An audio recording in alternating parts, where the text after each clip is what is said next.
ఆయన అక్కడికి వెళ్ళినప్పుడు అక్కడ ప్రజలు అతను చూసి అసహ్యపడ్డారు, కోపడ్డారు, భయంకరముగా నిందించారు, చంపే విధముగా రాళ్ళు రువ్వారు.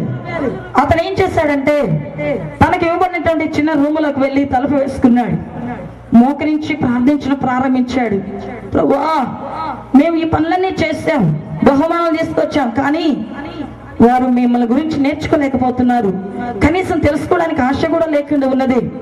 దయచేసి నీవు నాకు సహాయం చేయాలి ప్రభువా అని చెప్పి ఇంచుమించు 10 దినాలు ఆయన ప్రార్థనలోనే ఉన్నారు.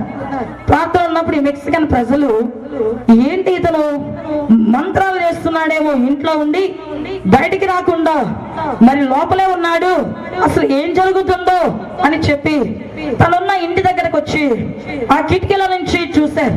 10-15 మంది కర్రలు కత్తులు తీసుకొచ్చారు, అతను కొట్టి చంపేయాలి అని. అతను కొట్టి చంపేస్తే మనకున్నటువంటి పేడ వదిలిపోతుంది, ఇక ఎవ్వడు కూడా యేసు గురించి చెప్పడానికి మన ప్రాంతానికి రారు అనే ఆలోచనతో వచ్చారు. వారు ఆ ఇంటి దగ్గరకు వచ్చినప్పుడు ఆ కిటికీలోంచి తొంగి చూడగా దేవుడి బ్రహ్మాలు ప్రార్థిస్తూ ఉన్నాడు, దేవుని సన్నిధిలో కన్నీరు కారుస్తున్నాడు, దేవుని సన్నిధిలో కనిపెట్టుకొని ప్రార్థన చేస్తున్నాడు. ప్రార్థన చేస్తూ ఉన్నప్పుడు వీడు ఏదో మంత్రాలు చేస్తున్నాడని చెప్పి వాళ్ళు వాడిని కొట్టి చంపాలి అనుకున్న లోపు ఒక 2 అడుగుల దూరంలో ఎత్తులో ఒక విష సర్పము ఆయన తలకి దగ్గరలో కాటు వేయడానికి సిద్ధంగా ఉంది. ఈ ప్రాంత ప్రజలు చూసి భయంకరంగా నవ్వుకున్నారు, భయంకరంగా సంతోషిస్తున్నారు. మనం చంపాలని వచ్చాము, కానీ ముందుగానే వాడికి మరణం దగ్గరగా ఉంది. ఆ పాము కాటేస్తే తప్పనిసరిగా మరణం ఖాయం, వాడు రక్తం కక్కి చచ్చిపోతాడు అని చెప్పి మీరు గొంతులు వేస్తూ మనం నమ్ముకున్న దేవుడు, మన దేశ దేవుడు నిశ్చయముగా వాడిని చంపేస్తున్నాడు పావు రూపంలో అనుకొని గొంతులు వేస్తున్నప్పుడు ఆ శబ్దం ఏంటి, ఆ బయట ఆ యొక్క గోళ ఏంటి, ఆ సంతోషానికి కారణం ఏంటని చెప్పి డిస్టర్బెన్స్ గా గురైనటువంటి దేవుడి బ్రహ్మాలు చిన్నగా కళ్ళు తెరవటానికి ప్రయత్నం చేస్తున్నాడు. ప్రయత్నం చేస్తూ ఉన్నప్పుడు ఈ లోపు దేవుడు ఏం చేశాడు,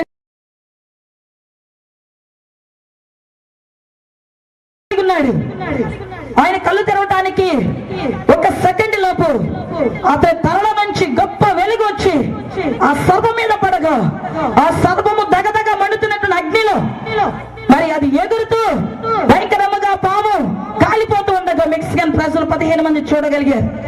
అలాగే ఆశ్చర్యపోయారు. అతని తలలో ఏంటి ఆ వెలుగు, ఏంటి ఆ యొక్క పరిస్థితి, ఆ వెలుగు వచ్చి పాముని చంపేస్తుంది, కాల్చేస్తుంది, బూడి చేస్తుంది, అది చంపుతుంది అనుకుంటే అది చచ్చిపోయిందేంటి అని చెప్పి ఇతడు నిజముగా దేవుడున్నాడు, ఇతడు నిజముగా దేవుడున్నాడు కాబట్టి తప్పనిసరిగా ఇతను చెప్పేది ఏంటో మంచిది మనకి అని తలుపులు పగలగొట్టుకొని లోపలికి వచ్చి అయ్యా మమ్మల్ని క్షమించయ్యా, అయ్యా మమ్మల్ని క్షమించు, మీ యొక్క సహోదరులు అనేకులను చంపేస్తాం మేము, అయినా మీరు మమ్మల్ని విడిచిపెట్టలేదు, ఈ రోజు మిమ్మల్ని చంపాలని వచ్చాము, మేము చంపడానికి ముందుగా సర్పం చంపేస్తాం సంతోషిస్తున్న లోపు మీ తల్ల నుంచి ఏంటి ఆ వెలుగు, ఏంటి ఆ వెలుగు, అంత భయంకరంగా అగ్ని జ్వాల వలె బయటికి విరచిమ్ముతూ వచ్చింది. వెంటనే ఆ పాము మీద పడి ఆ విషనాగు పూర్తిగా బూడదయ్యేదాకా కాలిపోయింది. నీవు ప్రకటించే దేవుడే మా దేవుడు అని భుజాల మీదకి ఎక్కించుకొని తమ ఊళ్ళోకి తీసుకువెళ్తున్నప్పుడు పిల్లారా ఆయన అన్నాడు, డేవిడ్ బెర్నాల్డ్, మేము తీసుకొచ్చిన బహుమానాలు ఓడిపోయాయి, మేము తీసుకొచ్చిన బహుమానాలు ఓడిపోయాయి, మేము తీసుకొచ్చిన బలపాలు ఓడిపోయాయి, మేము తీసుకొచ్చిన కానుకలు ఓడిపోయాయి, మేము చేసిన ప్రయత్నం ఓడిపోయింది, కానీ దేవుని ప్రయత్నం ఓడిపోయింది.